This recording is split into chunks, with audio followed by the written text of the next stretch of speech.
Effective questioning. Right, hold on. Have you got any questions on effective questioning? Making sure something's gone in. Opening the door to misconceptions. I think that's one of the key things for being a good teacher. Let the students ask the questions. Effective questioning. Good question. Good question. Waiting a long time for an answer is really important, actually. You're supposed to give them lots of time.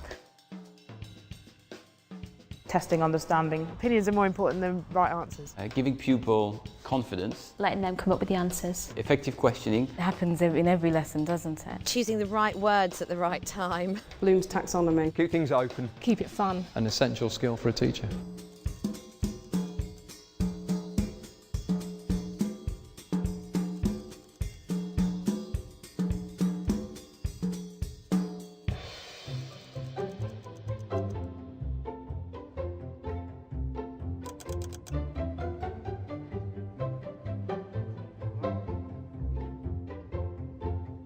Yes. No.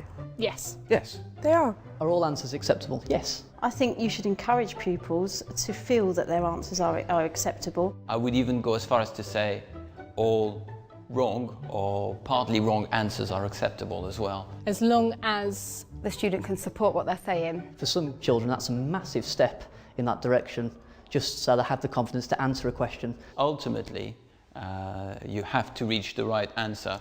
That's the aim of the lesson, that's the aim of teaching. And the only ones I'd say probably aren't acceptable. If they are trying to cause offence, certain answers need to be challenged. you might have the odd student liking to make a joke about something. Hopefully I'm giving loads of wrong answers. Are deliberately designed to either be abusive to somebody else. For example, Obviously, you do get some very strange answers. why do you think it is that this artist has done that, whatever? And at the time, Ali G was quite popular with children. Certain things that you maybe don't want to hear. And he said, is it because I is black? Which obviously was not suitable. If a student does say something a bit risque, I'll try and turn it around. We laughed it off and I offered him a chance to discuss it at another point, and then we moved on. I think all answers are acceptable.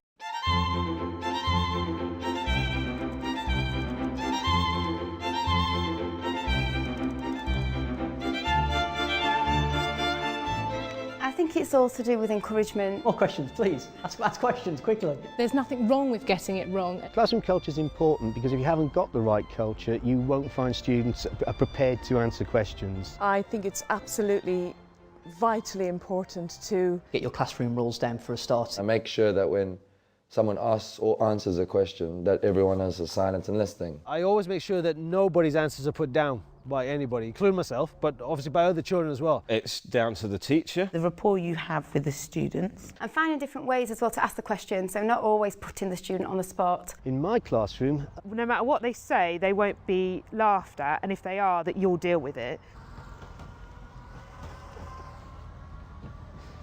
I like to have a classroom culture where students will say, yeah, but what if, you know, and we'll ask the questions themselves as well. So that they feel that they can say anything honestly, openly, in that forum, and they're not shy about that. It's certainly something you have to consider as a teacher. Yeah, definitely. I don't know if I have an answer for that. The right question to the right child. It's really important to differentiate. Well, give me some ideas on this one. Mine's gone blank. Pitch your questions so it has that element of challenge, but also, you know, they feel safe enough to have a go and answer it. Very much so. With the low ability, I try and get an answer. And if you want to boost someone's confidence, then you will ask a question that they maybe, that they know the answer to. What is photosynthesis? You can use a mixture of closed and open questions. Whereas with the tougher, more able students, almost a leading question, asking them more about their opinions. What you're getting at is being aware of the child's ability and where the child is in their learning so that you can pitch the question at the right level. That takes quite a long time to get to know every single individual in the class. It's knowing the students. And knowing the students who you know will be able to answer more extended questions, and Knowing what level they're at, knowing how far you can push them. What their limitations are. I'm thinking, but I'm struggling. If you've got a really pupil who lacks in confidence, asking them all the time the more difficult questions isn't going to do anything to encourage them. It's making sure that each question is specific to the child.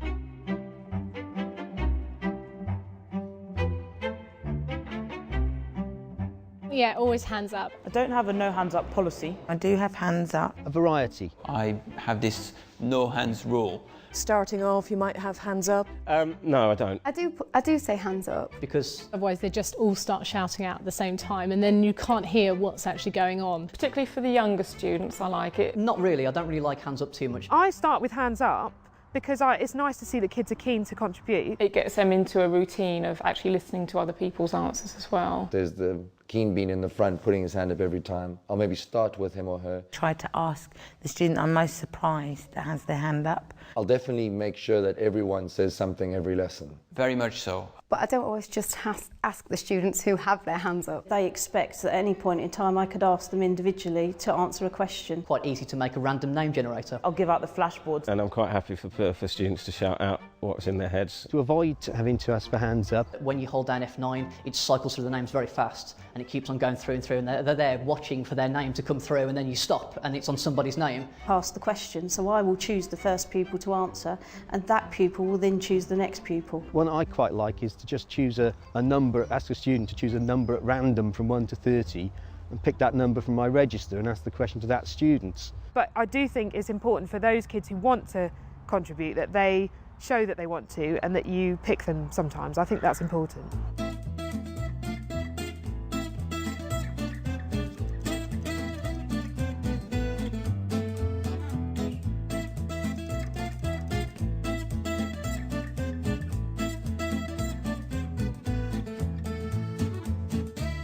I always praise them for having a go. Stamping out misunderstandings. Paraphrasing, rephrasing. Misunderstandings. Stamping out disease. You can't deal with every single one. Tactfully. Misunderstandings. And do I really want to be correcting every single error? I haven't got the time to do it. Sometimes I find I misunderstand my own questions. If a child misunderstands something, it's usually a good idea to ask other children because if one misunderstands something, chances are the rest of the group might not have caught on to that. Well, I'm looking for them. I'm looking for them all the time. Try to find as many different ways of saying the same thing. Getting them to explain it back to you. It might be just one word here or there, but that might be the key word that suddenly clicks with particular children. You have explained it to them so that you can clarify and check that the misunderstanding has been cleared up. Good question. And I say, oh, I see why you've got that. However, my question was, and then I reword the question. You can ask another student to repeat the question. So it doesn't have to be me doing the no, that's wrong, but it's more of a case of, well, what do other people think about this answer? I think is possibly more effective. If there's something they're embarrassed about, I'll try and just speak to them individually. Is it important that the wrong answers are challenged in some way? Then the answer is yes. But it is important, I think, to make sure that they all are aware that we all make mistakes, and if we can see where the mistakes are, there are going to be fewer in the future that we actually make.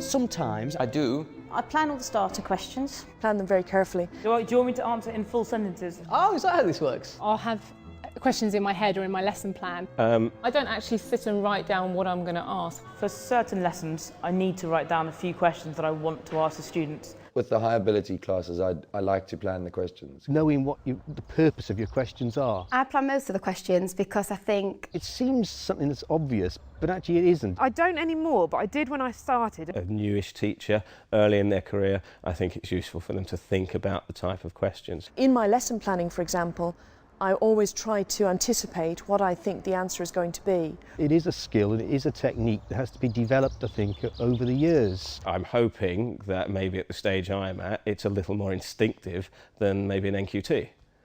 I'm hoping.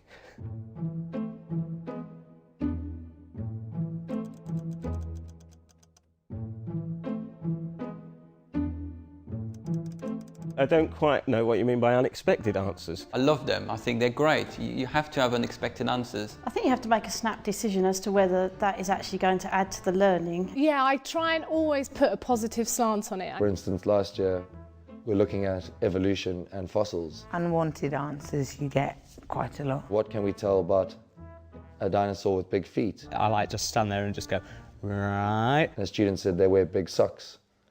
I never get angry because obviously I don't want to kill that ethos of having the nerve to put your hand up and having a go. Sometimes it puts them off if you actually take something they've given you and you turn it round into something they can learn from. There is such thing as a right and wrong answer. If it's something deliberately designed to disrupt the lesson. How do you deal with them? Some need to be ignored. So you can actually say, well, yeah, it's a good idea, but no. Unexpected answers can really be the ones sometimes that can get a lesson to completely take off.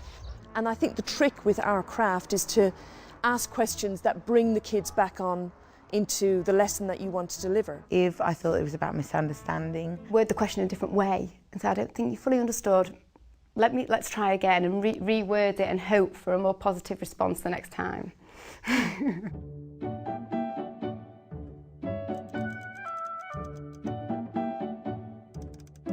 How long would I wait for an answer?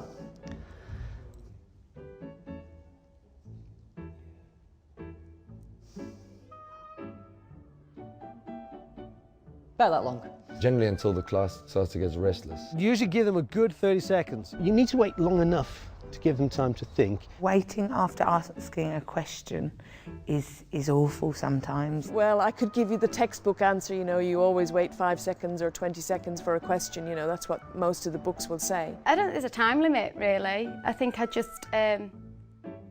This one, I just do the countdown with the hand and I would wait for a while. Yes, it's important for students maybe to reflect on a question. I don't leave it too long because the students often start then getting a bit anxious. If I've asked a question and within the first 5 seconds I've still got vacant looks at me, my question wasn't good enough. I don't know how long I do wait. You know, if nobody puts a hand up straight away, I reword the question, and you know, so I'm always talking, rewording the question in as many different ways as I can. I feel if a kid's sitting umming and ahhing for 3-4 minutes, then the class will lose interest. I don't know if that's productive to anyone. It's not productive for the student who's usually struggling if they haven't answered. If a student's really struggling but I really want them to answer, I'll try to lead them into it.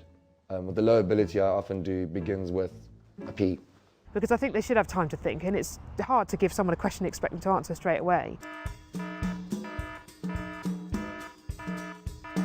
what can go wrong with questioning? Everything. Questioning can go wrong. Elaborate a little bit on it. Ineffective questioning could easily be closed questioning for a start, questions where they don't really have to think. Yeah, that can be one of the problems with questioning. Set a question that's just way too difficult for anyone to answer. The main thing that can go wrong with questioning, just don't get an answer. And none of them know the answer at all. That happens sometimes. It happened to me today. You can ask the wrong questions to the wrong students. If a student gets upset or intimidated, No student wants to have their lack of knowledge revealed in front of other people. Questions where they can just guess easily, or yes or no is quite guess. There's a 50-50 chance, I'll just say, well, no. Also, I think if you put people in an uncomfortable position, It's important not to put people on the spot with your questioning. Because you don't want the student to break down and lose confidence. You get the very shy people, and they're not going to want to answer. So again, it's about kind of helping them with their confidence, helping them to build up to a decent answer. and that if they don't get it right, you don't shout at them for it or you don't get angry with them. Where you stand in front of the class, you've said your question, and you're waiting and expecting a certain response, and it doesn't come, and then you're dead on your feet. But it's the prompts then that you go through. And the wording of the question's absolutely vital. Eventually there's a light bulb moment and they get it. Then that's really effective questioning.